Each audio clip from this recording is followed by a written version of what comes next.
Hello. Good afternoon. मेरी आवाज आ रही है आज? Yes ma'am, good afternoon. Properly आवाज आ रही है ना? हाँ, बराबर आ रही है। Good afternoon madam. Good afternoon ma'am, कैसे हैं सब लोग? बस अच्छा, एकदम बढ़िया। अच्छे रहने चाहिए। तो थैंक यू। अच्छा, तो आज हम अनाटमी पढ़ेंगे, शरीर के बारे में। कि हमारा जो शरीर है वो कैसे कैसे बना है, उसमें क्या क्या सिस्टम है और किस तरह से जो है उसकी संरचना है। तो हम उसके बारे में पढ़ेंगे। अभी आपका ये वाला टॉपिक नहीं स्टार्ट हुआ होगा ना, मुझे जो लगता है। नहीं, introduction to basic human anatomy नहीं हुआ है। ठीक है, ठीक। ठीक है, तो अनाटमी क्या है? अनाटमी है कि जो हम हमारा शरीर कैसे बना है, हमारा जो जो भी स्ट्रक्चर है, एक एक चीज का, मसल का, बोन्स का, और हमारी जो ऑर्गन्स हैं, जो स्मॉल माइन्यूट पार्टिकल सेल्स जिसको हम बोलते हैं, वो कैसे कैसे वो सब बना हुआ है, तो उसको हम अनाटमी बोलते हैं। और एक दूसरा एक पार्ट रहता है जो एक अलग सब्जेक्ट है, जिसे फिजियोलॉजी बोलते हैं। तो फिजियोलॉजी जो है, उसमें हम जो हमारे पार्ट हैं वो किस तरह से वर्क करते हैं, उनका फंक्शन क्या होता है। जैसे हमारा एग्जाम्पल, उदाहरण के तौर पे मैं आपको बताऊं, जैसे डाइजेस्टिव सिस्टम है। तो जो हमारा जो खाना हम खाते हैं और पूरा वो अंदर उसका पाचन कैसे होता है, कैसे सब कुछ, डाइजेस्टिव सिस्टम में क्या क्या चीजें आती हैं। पहले आपका माउथ आता है, फिर आपका ईसोफेगस, स्टमक, फिर आपकी इंटेस्टाइन आती हैं। तो जो जो स्ट्रक्चर है वो सब कैसे बना हुआ है, और वो क्या क्या स्ट्रक्चर है उधर। तो इन सब चीजों के बारे में जब हम पढ़ते हैं तो उसे हम अनाटॉमी बोलते हैं। और ये चीजें वर्क कैसे करती हैं, फंक्शन कैसे करता है इनका, तो उसे हम फिजियोलॉजी बोलते हैं। ठीक है। शरीर जो है, सबको पता है, body is a chemical and physical machine. तो जो जैसे भी है, एक सर्टेन लॉ के बेस पे जो है ये वर्क करता है। और इसका जो स्ट्रक्चर बने हैं वो भी एक पर्टिकुलर, कि कैसे उसको वर्क करना है, वो पर्टिकुलर स्ट्रक्चर कहाँ पे होना चाहिए, वो उसी तरह से बना हुआ है। लेकिन जो मेडिकल जो टर्म्स रहती हैं, उनमें हम बॉडी के कुछ स्ट्रक्चर्स को, या कुछ टर्म्स होती हैं, जब हम किसी भी चीज को हम पढ़ने लगते हैं, मसल्स को पढ़ने लगोगे, ऑर्गन्स को पढ़ने लगोगे, बोन्स को, तो कुछ कुछ शब्द आते हैं जिनका हमें पता होना चाहिए कि इनका मतलब क्या है। सो जैसे आपका मॉर्फ है। मॉर्फ का मतलब, मॉर्फोलॉजी आता है बहुत जगह, आप जब पढ़ोगे तो बॉडी मीन्स बॉडी फॉर्म, कैसे बॉडी जो है और वो कैसे बना है, that is means morph. Ecto, ecto means, ecto का मतलब होता है all energies going out, out going energy. So कहीं पे अगर हम किसी स्ट्रक्चर की बात करते हैं तो हम एक्टो अगर पढ़ते हैं, तो वहां पे एक्टो का मतलब होता है कि इसका बाहर वाला पार्ट। क्योंकि एक्टो एनर्जी मतलब गोइंग आउटसाइड, तो एक्टो अगर हमने किसी टर्म के साथ अगर हमने लगाया है, तो मतलब उसका वो बाहर वाला पार्ट। एंडो अगर हम पढ़ते हैं, एंडो एक इन, इन हमें याद रहना चाहिए कि इन, तो एंडो जहां पर हम पढ़ते हैं तो मतलब उस पर्टिकुलर स्ट्रक्चर का अंदर वाला पार्ट। और मीजो, मीजो मतलब उसका जो मिडल, जो एकदम अंदर वाला पार्ट है और एकदम बाहर वाला पार्ट है, उसका जो मिडल पार्ट है, अगर हम ऐसा कहीं पे पढ़ते हैं तो उसको हम मीजो बोलते हैं। सो एक्टो, एंडो एंड मीजो। जैसे आगे हम सेल का स्ट्रक्चर भी पढ़ेंगे तो उसमें भी इस तरह से पार्ट रहते हैं। जैसे बहुत ही अगर हम ब्रॉड स्पेक्ट्रम में अगर हम बात करें, तो अगर हम एक अर्थ को ही देखते हैं तो अर्थ की भी ऐसे ही लेयर रहती है, एकदम सेंटर वाली, एकदम बाहर वाली, और एकदम अंदर वाली। तो उसी तरह से इंडिविजुअल को जो है डिस्क्राइब किया है, ectomorph slim individual, endomorph broad individual, mesomorph body type between the two others, means muscular type रहता है मीजोमॉर्फ जो रहता है। ठीक है। सो इसमें हम फिर नोट ऑन टर्मिनोलॉजी ये this is simple. Kinds of anatomical studies. So हम किस तरह से जो है रचना को जो है हम पढ़ते हैं. तो माइक्रोस्कोपिक एनाटॉमी. माइक्रोस्कोपिक एनाटॉमी में क्या होता है कि हम जो भी हम स्ट्रक्चर के बारे में पढ़ेंगे तो उसमें हम माइक्रोस्कोप यूज करते हैं. मतलब किसी चीज को अगर हमें माइन्यूट से माइन्यूट अगर हमें कोई स्टडी करनी है, उसकी रचना के बारे में अगर हमें स्टडी करनी है, तो हम अपनी नेकेड आई से जो है उसको नहीं देख सकते. तो हमें जो है माइक्रोस्कोप की जरूरत पड़ती है. तो दैट इज माइक्रोस्कोपिक एनाटॉमी. जैसे एक छोटा सा पार्ट, एक सेल जो है हमारी बॉडी का है, तो उसको हम अपनी नेकेड आई से नहीं पढ़ सकते हैं, तो we need microscope. Gross anatomy. By system is the study of organ systems such as respiratory system or the digestive system. मतलब सिस्टम के अकॉर्डिंग जो हम अपने शरीर की रचना को जब हम पढ़ते हैं तो बहुत से अलग अलग सिस्टम आते हैं आपके. रेस्पिरेटरी सिस्टम जिसमें आप हम जो है हमारी जो श्वसन प्रणाली है वो किस तरह से वर्क करती है. डाइजेस्टिव सिस्टम हमारा जो खाना है, मेटाबॉलिक सिस्टम है वो किस तरह से उसकी रचना क्या है. कार्डियोवेस्कुलर सिस्टम, आपका स्केलेटन सिस्टम, आपका मस्कुलर सिस्टम. सो इस तरह से डिफरेंट डिफरेंट जो है वो सिस्टम हमारी बॉडी में है जिनको हम पूरा स्टडी करते हैं. That is gross anatomy. Gross anatomy ही जो है ये by regions considers anatomy in terms of regions such as the trunk, upper member or lower member means आपका upper region or lower region of the body. Then comes the neuroanatomy. Neuroanatomy मतलब आपका nervous system. जो भी हमारी nerves होती हैं, हमारी brain से जो है पूरी नर्व्स निकली हैं, पूरी बॉडी में सर्कुलेट हुई हैं और वापस जो है वो जो है मैसेजेस सेंड करती हैं ब्रेन को. तो जो भी हमारा ये पूरा सिस्टम है तो neuro anatomy. Functional anatomy. So जैसे हाँ हमने कहा कि मैंने स्टार्टिंग में आपको बताया कि जो हमारा एक तो हमारा स्ट्रक्चर होता है, दूसरा वो स्ट्रक्चर कैसे करता है. तो उसके बीच का जो हमारा मतलब ये जो हमारा कोरिलेशन रहता है तो इसको फंक्शनल एनाटॉमी कहते हैं. Then comes the organization of the human body. Human body is organized into cells, tissues, organs, organ systems and the total organism. मतलब सबसे जो छोटा पार्ट आता है दैट इज सेल. सेल एक बहुत ही माइन्यूट चीज है. सबसे पहले सेल आ गया. ठीक है. सेल जब एक सेल मतलब जैसे हमारा कोई सपोज हम लंग्स लेते हैं तो लंग्स जो है वो ऑर्गन आ गया आपका. ठीक है. तो और उसमें बहुत से सेल्स हैं. तो जैसे एक सेल है तो बहुत से सेल जब मिलेंगे तो वो एक टिश्यू बनाते हैं. सबसे छोटा पार्ट सेल, फिर बहुत से सेल्स जो मिलके वो एक टिश्यू बनाएंगे, फिर बहुत से टिश्यूज जो हैं वो मिलके एक ऑर्गन बनाएंगे. जो आपका जैसे डिफरेंट डिफरेंट ऑर्गन हमारे बॉडी में है, लंग्स, हार्ट, लीवर, किडनी. तो वो बहुत से टिश्यूज को मिला के जो है एक ऑर्गन बना है. सबसे पहले सेल्स, टिश्यूज, देन ऑर्गन्स. अब सारी ऑर्गन्स जो हमारे बॉडी में है उन सब को हम एक इकट्ठा हम बोलते हैं ऑर्गन सिस्टम्स. और जब हमारे सारे ऑर्गन सिस्टम मतलब जितने भी हमारे सिस्टम हैं बॉडी में वो सब जब इकट्ठा एक जगह पे हो गए तो उसको हम ऑर्गेनिज्म बोलते हैं. ठीक है. तो हमारी जो पूरी बॉडी है उसको हम एक साइंटिफिक में ऑर्गेनिज्म बोलेंगे. So cell are the smallest living unit of body construction. जब भी शरीर बना हम सबको पता है कि सेल जो है वो सबसे माइन्यूट चीज है, सबसे स्मॉलेस्ट लिविंग यूनिट है. और किसी भी चीज का जो होता है चाहे वो लिविंग है ना, सब जो माइन्यूट चीज होती है सेल, उसी को वो जोड़ जोड़ के जो है आगे ऑर्गेनिज्म बनता है. इन लिविंग एंड नॉन लिविंग में जो है जो भी मटेरियल जो बनेगा.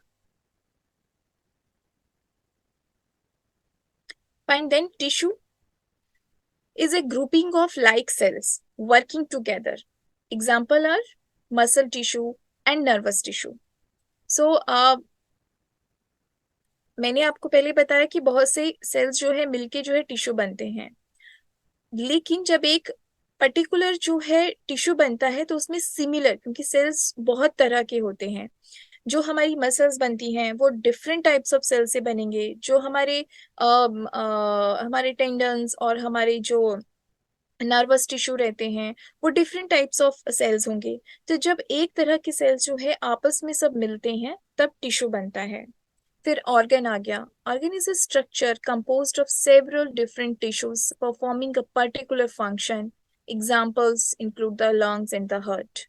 हमने अभी ये समझा कि बहुत से टिश्यू जब आपस में मिलते हैं सिमिलर, तो वो एक ऑर्गन बनाते हैं और वो अपना फंक्शन, पर्टिकुलर फंक्शन उनका रहता है। Lungs, heart, kidney, liver. फिर organ systems are group of organs which together perform an overall function. Respiratory system, digestive system, cardiovascular system, muscular system, skeleton system. There are different system in our body. And total organ is the individual human being. So this is the structure जो human anatomy में जो है, जिसे हम एक anatomical जो है हम टर्मिनोलॉजीज जो है हम यूज करते हैं। So this is a normal human structure. Head, upper upper member and lower member यहाँ पे बोला गया है, बट अगर हम अपर मेंबर अगर लोअर मेंबर नहीं भी बोले तो we can say upper extremities and lower extremities also we can say, जो हमारे upper limb and lower limb इस तरह से भी हम बोल सकते हैं। अपर लिम्स मतलब आपके हाथ और बाजू आगे, लोअर लिम्स आपके पैर और टांगे आगे। So upper member, lower member, upper limb, lower limb, it's a upper extremities, lower extremities is the same thing. और then this region is called trunk, जो हमारा बीच का रीजन रहता है। हेड, एक्सट्रीमिटीज को हम अलग लेते हैं, जो हमारी बाजू और टांगे रहती है उनको हम अलग से जो है मेडिकल टर्मिनोलॉजी में लेते हैं। And this is the trunk reason. जो हमारा नेक टू जो है नीचे पेल्विक तक जो रहता है that is trunk reason.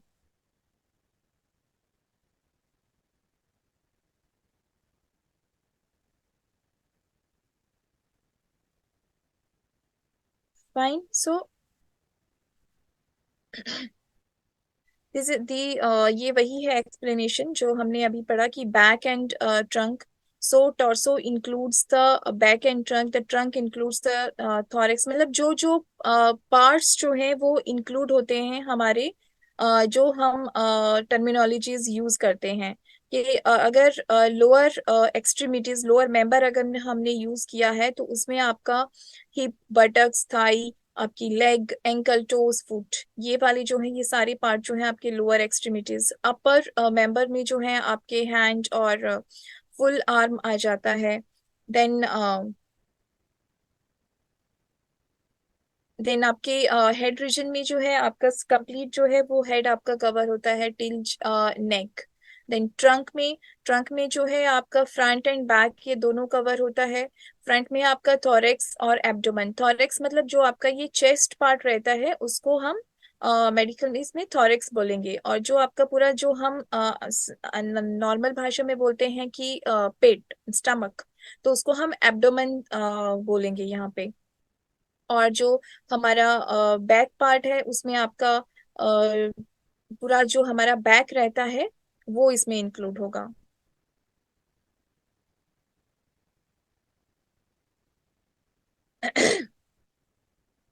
Then comes the anatomical terminologies. So anatomical terminologies जो है बहुत सी रहती हैं। स्लोली स्लोली अभी थोड़ी सी इसमें इंट्रोडक्शन के लिए हैं, आगे भी काफी रहेंगी। एंड बॉडी को किस तरह से डिवाइड किया गया है, किस तरह से प्लेन्स जो हैं वो डिवाइड किए गए हैं, वो भी एक चीज है। So subcutaneous, this is one terminology. जैसे हमने स्टार्टिंग में पढ़ा कि एक एक्टो, एंडो और मीजो जो हम बॉडी में देखते हैं, तो ये टर्मिनोलॉजीज हम इसलिए पढ़ते हैं कि सपोज आपको किसी ऑर्गन को पढ़ना है। ऑर्गन को भी नहीं, अगर हमें किसी सेल का स्ट्रक्चर अगर हमको पढ़ना है तो उस सेल के स्ट्रक्चर में बाहर भी कुछ चीजें होंगी, बीच में भी होंगी, तो सबसे मिडल में भी होंगी, अंदर भी होंगी। तो उनको हमने किस तरह से डिफाइन करना है कि ये जो स्ट्रक्चर है, इस स्ट्रक्चर में ये जो चीज है ये कहाँ पे प्रेजेंट होती है। तो उस उनको डिफाइन करने के लिए ये टर्मिनोलॉजीज बनाई गई हैं। So subcutaneous means below the skin. अब बहुत जगह जो है हम पढ़ते हैं कि अच्छा, अगर इंजरी हो गई है तो सबक्यूटेनियस मतलब स्किन के नीचे जो है ये है। अगर कोई डिजीज है तो कहाँ पे ये ऑरिजिनेट हुई है, सो सब स्किन के नीचे जो है। अगर ये ऑर्गन है, अगर ये कोई आपका लेयर है कोई ऑर्गन का, तो ये हमने पढ़ना है कि ये कहाँ पे है। सो हम पढ़ सकते हैं कि इट्स अ सबक्यूटेनियस। तो वहां पे हम सीधे वही वर्ड यूज करेंगे, सबक्यूटेनियस। तो उसका डायरेक्टली मतलब है कि it's below the skin. Fine. So क्योंकि यहाँ पे क्यूटिस का मतलब होता है स्किन। सो सेकंड एग्जांपल इसका है जैसे मायोकार्डियम। तो मायोकार्डियम जो है, मायो का मतलब मायोकार्डियम हम बोलते हैं। तो मायोकार्डियम का मतलब रहता है कार्डियम। तो कार्डियम का जो मतलब रहता है दैट इज हार्ट। और मेयो का जो मतलब रहता है दैट इज मसल। तो यहाँ पे हमें बिल्कुल क्लियर हो जाता है फिर जब हमें ये पता रहता है कि मेयोकार्डियम, कि हम किसकी बात कर रहे हैं। तो ये हम हार्ट की मस्कुलर स्ट्रक्चर की बात कर रहे हैं। Then comes the tonsil. तो यहाँ पे आइटिस की है। मेडिकल टर्म में कहीं पे भी अगर आइटिस आता है, ITIS, आइटिस अगर कहीं पे भी आता है तो उसका मतलब है वहां पे जो है इन्फ्लामेशन की बात हो रही है। जैसे एक नॉर्मल टर्मिनोलॉजी है जो हम सब कॉमन पर्संस भी जानते हैं कि टॉन्सिलाइटिस, कि उसको जो है टॉन्सिलाइटिस हो गया है। So what is itis? Tonsil तो है, टॉन्सिल तो हमारी एक नॉर्मल स्ट्रक्चर है, वो बॉडी में है, लेकिन उसमें क्या हो गया, इन्फ्लामेशन हो गई। So that is tonsillitis. So कहीं पे भी आइटिस अगर वर्ड आता है तो that means inflammation.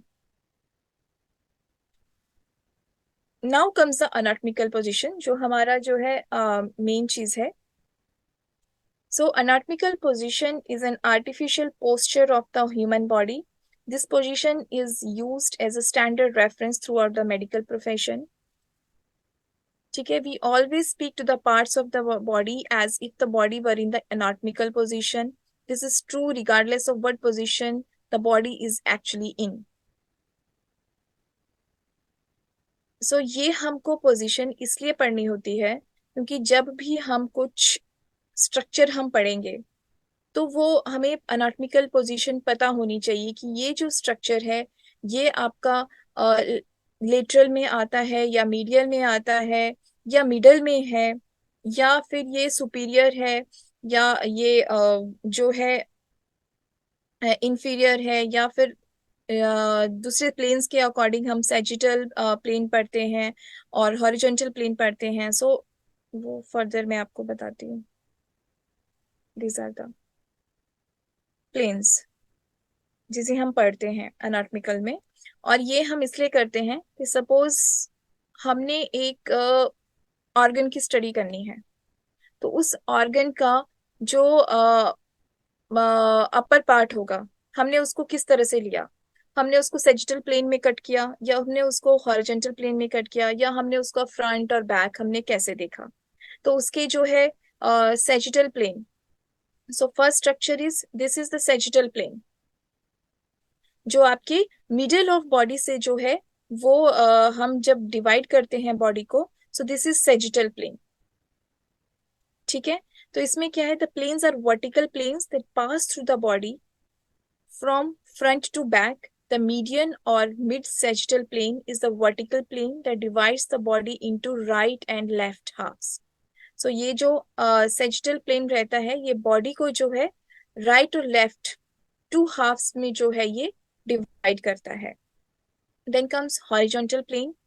This is the horizontal plane जो आपका सेकंड वाला है.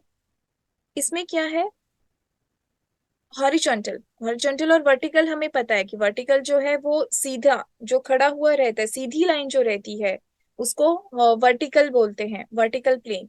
और जो आपका जो फ्लैट लाइन रहती है सरफेस पे जो रहती है इस तरह से स्लीपिंग लाइन जो रहती है, तो उसको हम हॉरिजॉन्टल प्लेन बोलते हैं। जो हमारे एकदम फ्लोर के उस पे जो है पैरेलल पे रहेगी, तो उसको हम हॉरिजॉन्टल प्लेन बोलते हैं और ट्रांसवर्स प्लेन भी बोलते हैं।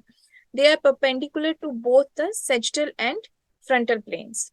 और थर्ड जो है, हम बॉडी को जो है थर्ड कैसे हम डिवाइड करते हैं, that is frontal plane, coronal planes. और ये जो है अगेन जो है ये वर्टिकल प्लेन्स हैं। सेजिटल प्लेन वर्टिकल प्लेन है, लेकिन ये क्या करता है आपका फ्रंट और बैक को जो है आपका ये डिवाइड करता है, मतलब राइट और लेफ्ट में जो है ये डिवाइड करता है बीच से। लेकिन जो आपका फ्रंटल प्लेन है, कोरोनल प्लेन है, ये pass through the body from side to side. Structure से आपको अच्छे से समझ में आ रहा होगा कि किस तरह से डिफरेंस है हमारा सेजिटल प्लेन में और फ्रंटल प्लेन में। So they are perpendicular to the sagittal plane. और जिस तरह से ये प्लेन्स रहते हैं उसी तरह से डायरेक्शंस भी रहती हैं, superior, anterior, posterior, medial, lateral and superficial. अब ये जो डायरेक्शंस हैं ये भी हमें पढ़ना हमें इसलिए जरूरी है, जब हम आगे आगे कुछ ऑर्गन की स्ट्रक्चर, बोन्स की स्ट्रक्चर पढ़ेंगे, तब आप ध्यान में रखेंगे कि ये टर्मिनोलॉजीज हमें क्यों हमने बॉडी को जो है इस तरह से डिवाइड किया हुआ है। तो superior means above, inferior means नीचे। तो जैसे कुछ भी है, आपका हेड जो है वो सुपीरियर में आता है, जो फीट है वो इंफीरियर में आते हैं। Anterior refers to the front of the body and commonly used, जो हम फ्रंट को जो है हम मेडिकल इसमें जो है हम वेंट्रल यूज करते हैं वर्ड। पोस्टीरियर जो है वो बैक ऑफ द बॉडी है, बट हम कॉमनली डॉर्सल यूज करते हैं। Medial means nearer to the midline of the body. अब जैसे यहाँ पे है, अह, अगर आपको स्ट्रक्चर से समझ आ रहा होगा तो मैं ऊपर स्ट्रक्चर से समझती हूँ, medial and lateral. So this is, ये हमारा एक मीन्स अनाटमिकल पोजीशन है बॉडी की। This is the anatomical position. हमने मिड लाइन से जो है इसको डिवाइड किया बॉडी को। सो मिड लाइन से जब हमने डिवाइड किया, दैट इज आपका, अगर हम दूसरी तरह में बोले तो सेजिटल प्लेन। तो राइट और लेफ्ट टू हाफ्स में जो है बॉडी डिवाइड हो गई। अब ईच हाफ में जो है मीडियल एंड लेटरल बॉर्डर बन गए। जो बॉडी के जो पार्ट्स जो हैं वो बॉडी की तरफ को हैं। जैसे ये मीडियल बॉर्डर कहा गया है, तो ये बाजू है, बाजू का ये वाला जो हिस्सा है जो हमारी शरीर की तरफ को है, तो उसको हम मीडियल बॉर्डर बोलेंगे। और शरीर का ऐसा हिस्सा जो बाहर की तरफ को है, मतलब शरीर से दूर जा रहा है, इस वाला ये जो हमारा मिड लाइन जो है इससे दूर की तरफ को जा रहा है, तो उसे हम लेटरल बॉर्डर बोलेंगे। जैसे ये है बाजू का, अगर ये वाला हिस्सा है तो हम इसे लेटरल बॉर्डर बोलेंगे, और बाजू का जो अंदर वाला हिस्सा है हम उसे मीडियल बॉर्डर बोलेंगे, क्योंकि वो मिड लाइन की तरफ को आ रहा है। और जो लेटरल है मतलब वो बाहर की तरफ को जा रहा है। उसी तरह से एवरी पार्ट में ऐसा है। जैसे हमारा ये थाई है तो दिस इज लेटरल पार्ट, और जो अंदर की तरफ को होगा तो हम उसको मीडियल बॉर्डर बोलेंगे, कि मीडियल पार्ट में जो है ये है। अब सपोज कोई मसल के बारे में हम पढ़ रहे हैं, उस मसल के बॉर्डर के बारे में हमको पढ़ना है, तो वहां पे ये चीज काम आएगी कि इस मसल के का जो लेटरल बॉर्डर है वो यहाँ पे है या यहाँ से अटैच है, और जो मीडियल बॉर्डर है वो यहाँ पे है या किसी ऑर्गन से अटैच है, या कहाँ से कहाँ तक शुरू होता है। तो उस तरह से ये अनाटमिकल पोजीशन में जो है बॉडी को डिवाइड किया गया है।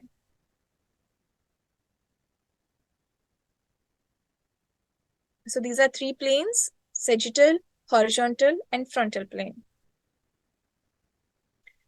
फिर एक टर्म यहाँ पे आता है superficial. Superficial means closer to the surface of the body. Superficial और डीप इस तरह से आती है। तो सुपरफिशियल मतलब जैसे हम कई बार सुनते हैं कि जैसे सुपरफिशियल इंजरी उसको जो वुंड था वो सुपरफिशियल था, मतलब वो बहुत डीप नहीं गया है। वो जो ऊपर जो हमारा जो बाहर वाला जो पार्ट है, ऊपर जो हमारा सरफेस है, उसके लिए वो नजदीक है, तो that is called superficial. Deep means toward the centre of the body और द बॉडी पार्ट। अभी इसी तरह से प्रॉक्सिमल एंड डिस्टल, ये applied superficially to the limbs. Proximal means nearer to the shoulder joint or the hip joint, and distal means further away from the shoulder joint or the hip joint. So proximal and distal, मैं आपको यहाँ पे structure में दोबारा बताती हूँ, ठीक है। अ, जैसे ये है, अगर ये हमारा लोअर लिम्ब है, दिस इज आवर लेग, ये हमारी लेग है, तो जो पार्ट, इस लेग के जो भी पार्ट होंगे जो इस साइड को होंगे, ये जो हमारा हिप जॉइंट है इस साइड को जो भी पार्ट होंगे तो हम उनको प्रॉक्सिमल बोलेंगे। और जो भी पार्ट है वो बॉडी से दूर जा रहे हैं, उस चीज से दूर जा रहे हैं, डिस्टेंस, डिस्टल आप ऐसे याद रखिए कि मीन्स डिस्टेंस, तो हम उसे डिस्टल पार्ट बोलेंगे। और जो नजदीक आ रहे हैं तो उसे हम प्रॉक्सिमल बोलेंगे।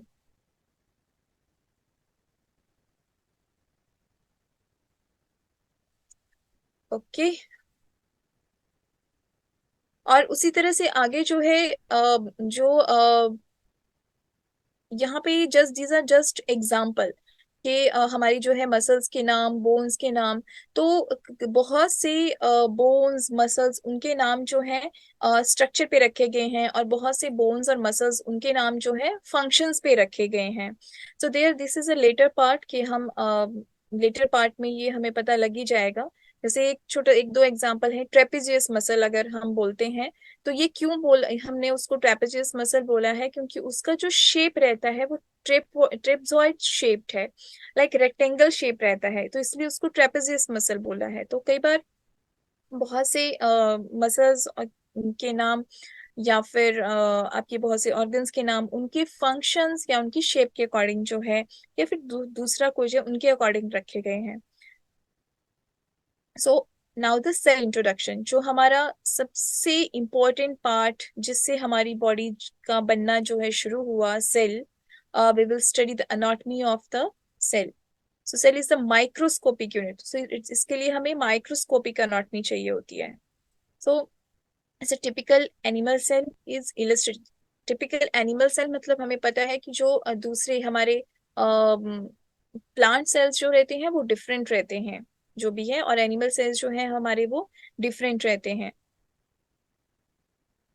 सो this is the structure of the cell. ये हमारा जो सबसे माइन्यूट जो पार्ट है बॉडी का, this is structure of the cell, जिसमें जो है आपके सेल मेम्ब्रेन है, सबसे आउटर पार्ट में जो है आपके वो सेल मेम्ब्रेन है, और इसके अंदर जो है देयर आर मेनी थिंग्स, और सबसे मिडल में जो है आपका न्यूक्लियस है, ठीक है, और अंदर जो है न्यूक्लियोलस भी है, न्यूक्लियस और न्यूक्लियोलस।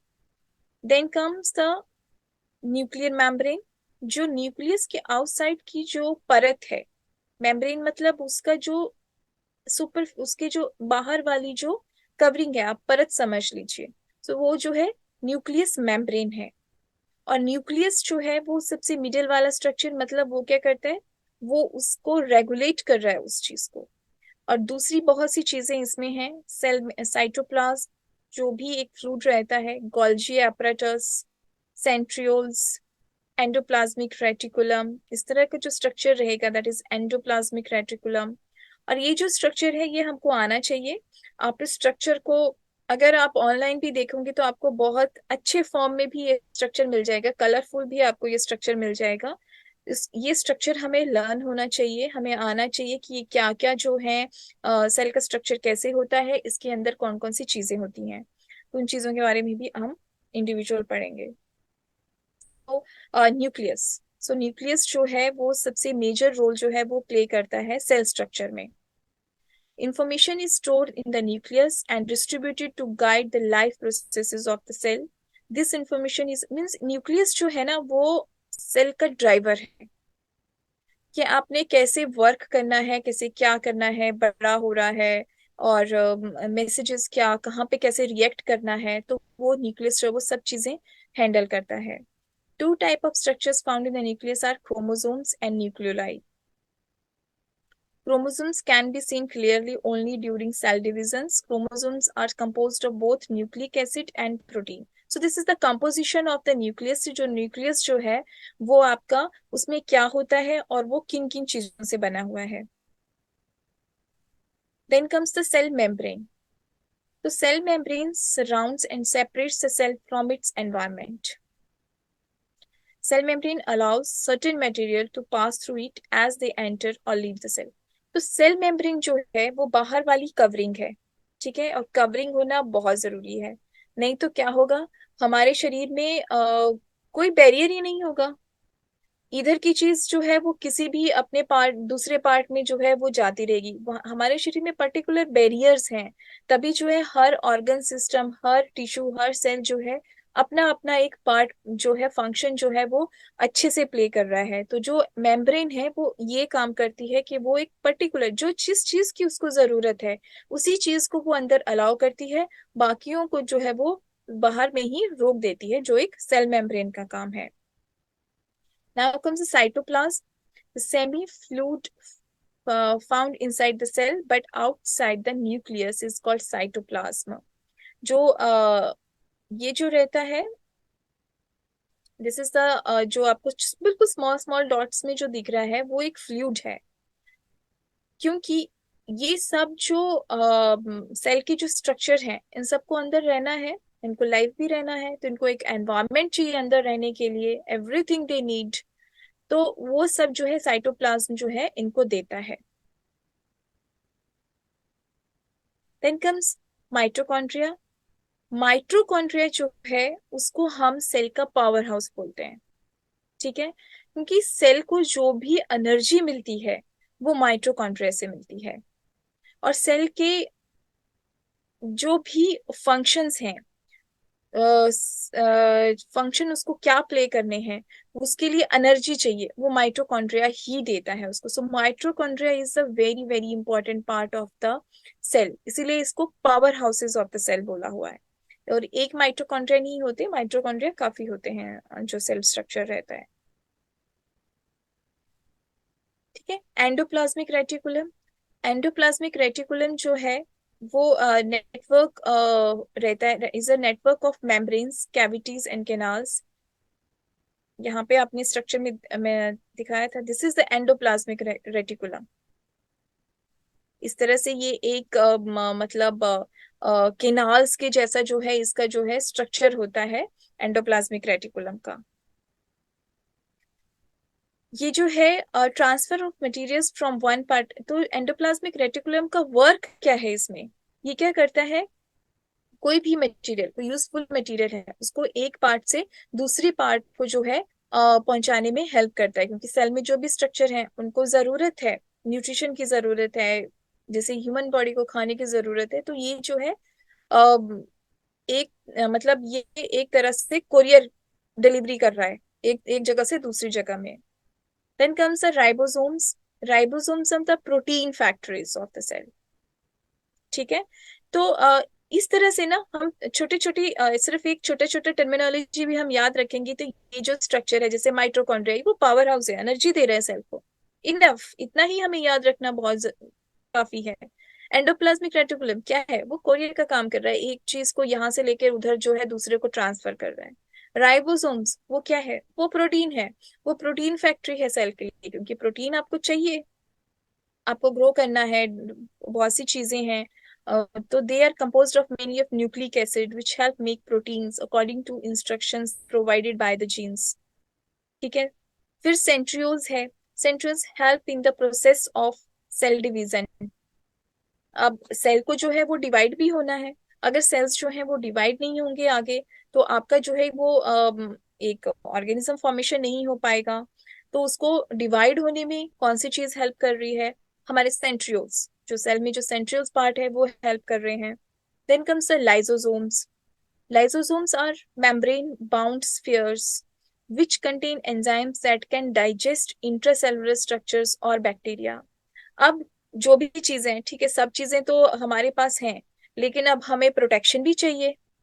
अगर हमारे पास प्रोटेक्शन नहीं होगी तो हो सकता है कि हमें बीमारी हो जाए। तो लाइसोसोम जो है वो जो भी बैक्टीरिया वगैरह है उनको डाइजेस्ट वो कर रहा है, लाइसोसोम वो काम कर रहा है। तो इस तरह से एक सिंपल सिंपल वर्ड्स याद रख के जो है हमें हमें जो है सेल के सेल में क्या क्या स्ट्रक्चर है वो भी हमें याद रह जाएगा, और वो क्या क्या काम करते हैं वो भी हमें याद रह जाएगा। So it's very easy thing, लेकिन एक बार अपने हाथ से हमें ड्रॉ करना इसके लिए बहुत जरूरी है, and it's very interesting, no doubt.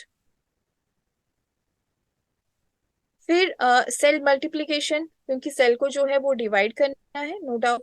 और उसको जो है हम क्या हमने टर्मिनोलॉजी दी है, दैट इज कॉल्ड माइटोसिस।